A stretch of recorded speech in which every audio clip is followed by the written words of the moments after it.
Police ஒரு person arrest பண்ணும்போது கண்டிப்பாக இந்த ப்ரொசீஜர்லாம் ஃபாலோ பண்ணியே ஆகணும். அது என்னன்னு சொல்கிறேன், மறக்காமல் இந்த ரீல் ஃபுல்லாக பாருங்கள்.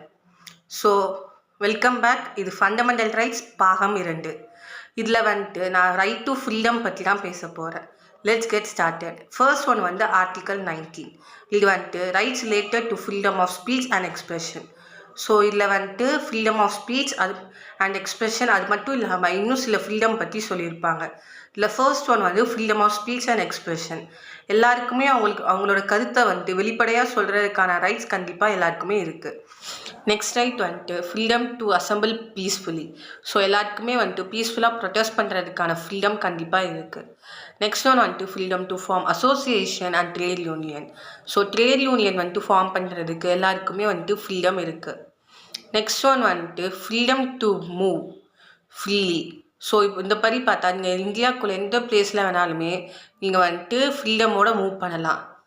கவர்மெண்ட் அந்த பிளேஸை வந்துட்டு ட்ரைப்ஸ் ஏரியா ட்ரைபல் பீப்புளுக்காக ப்ரொடெக்ட் பண்ணி வச்சுருந்தா மட்டும்தான் உங்களால் மூவ் பண்ண முடியாது.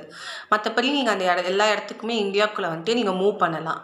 நெக்ஸ்ட் ஒன் வந்துட்டு freedom to reside in any part of India. இந்தியாவில் எந்த பார்ட்டில் வேணாலுமே உங்களால் போய் வாழ முடியும். அண்ட் நெக்ஸ்ட் ஒன் வந்துட்டு freedom to practice any profession trade business. லாஃபுல்லாக இருக்கிற எந்த ப்ரொஃபஷனுமே நீங்கள் வந்துட்டு இந்தியாவுக்குள்ளே ஃபாலோ பண்ணலாம். அண்ட் ப்ரொஃபஷன் நீங்கள் ப்ராக்டிஸ் பண்ணலாம். ட்ரேட் அண்ட் பிஸ்னஸ் வந்துட்டு நீங்கள் பண்ணலாம். நெக்ஸ்ட் ஒன் வந்துட்டு ஆர்டிக்கல் 20. ஆர்டிக்கல் 20ல் வந்துட்டு freedom against conviction rights against conviction. ஒருத்தருக்கு அரெஸ்ட் பண்ணி ஒரு அஃபென்ஸ்க்காக கன்விக்ட் பண்ணுறாங்கன்னா அந்த பர்சனுக்கு இந்த பர்டிகுலர் ரைட்ஸ்லாம் இருக்குது. ஃபர்ஸ்ட் ஒன் வந்துட்டு இப்போ ஒரு அஃபென்ஸ்க்காக ஒரு பர்சன் அரெஸ்ட் பண்ணி பனிஷ் பண்ணுறாங்கன்னா அந்த அஃபென்ஸ் அப்போ கரண்ட் ஃபோர்ஸில் இந்த லா படி அஃபென்ஸாக இருக்கணும்.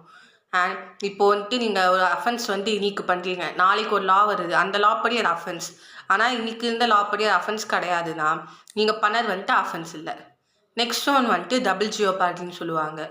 ஸோ இப்போது பர்சனை வந்துட்டு அரெஸ்ட் பண்ணி கன்விக்ட் பண்ணி பனிஷ்மெண்ட் கொடுக்குறீங்கன்னா அதே அஃபென்ஸ்க்காக மறுபடியும் அவங்களால அரெஸ்ட் பண்ணி பனிஷ்மெண்ட் வந்துட்டு அந்த சேம் பர்சனை வந்துட்டு கொடுக்க முடியாது. நெக்ஸ்ட் ஒன் வந்துட்டு எந்த ஒரு பர்சனுமே அவங்க பண்ண அஃபென்ஸ்க்கு அவங்களே விட்னஸாக இருக்க சொல்லி போலீஸ் வந்துட்டு கம்பல் பண்ணக்கூடாது. அண்ட் நெக்ஸ்ட் ஆர்டிக்கல் வந்துட்டு ஆர்டிக்கல் 21. இதில் right to life and personal liberty பற்றி பேசியிருப்பாங்க. உங்கள் ரைட் டு லைஃப்பையும் பர்சனல் லிபர்ட்டியும் யாராலையுமே வயலேட் பண்ண முடியாது except procedure establish by law. Law சொல்கிற ப்ரொசீஜர் படி மட்டும்தான் உங்கள் right to life and personal லிபர்ட்டியை வயலேட் பண்ண முடியும். அப்படி அந்த ப்ரொசீஜருமே வந்துட்டு ரீசனபிள்னாக இருக்கணும். சும்மா காரணமே இல்லாமல் லா சொல்லுது நான் பண்ணுறேன்னு சொல்லி பண்ண முடியாது. நெக்ஸ்ட் ஒன் வந்துட்டு ஆர்டிக்கல் 21A. இது ரைட் டு எஜுகேஷன்னு சொல்லுவாங்க. ஸோ கம்பல்சரியாக கவர்மெண்ட் வந்துட்டு 6 to 14 இயர்ஸ்குள்ளே இருக்கிற சில்ட்ரனுக்கு எஜுகேஷன் வந்து ப்ரொவைட் பண்ணணும். இதை பேஸ் பண்ணினா ரைட் டு எஜுகேஷன் ஆக்ட் 2009 கொண்டு வந்தாங்க. நெக்ஸ்ட் ஒன் வந்துட்டு ஆர்டிக்கல் 22. ஆர்டிக்கல் 22ல் தான் வந்துட்டு போலீஸ் அரெஸ்ட் பண்ணும் போது என்னென்ன ஸ்டெப்ஸ்லாம் ஃபாலோ பண்ணணும்னு சொல்லியிருப்பாங்க. சொல்கிறேன், மறக்காமல் தெரிஞ்சு வச்சுக்கோங்க. ஃபர்ஸ்ட் உங்களை போலீஸ் அரெஸ்ட் பண்ண வராங்கன்னா போலீஸ் உங்களுக்கு அதுக்கான ரீசன் வந்து சொல்லிடணும். நெக்ஸ்ட் வந்துட்டு நீங்கள் உங்கள் லாயர் கூட பேசணும்னு சொன்னால் போலீஸ் கண்டிப்பாக அலோவ் பண்ணி தான் ஆகணும். இந்த படத்தில் காமிக்கிற மாதிரி லாயர் கிட்ட பேசணுன்னா நீங்கள் போலீஸ் ஸ்டேஷன் வந்து பேசிக்கோங்க, இது மாதிரிலாம் வந்துட்டு சொல்லக்கூடாது.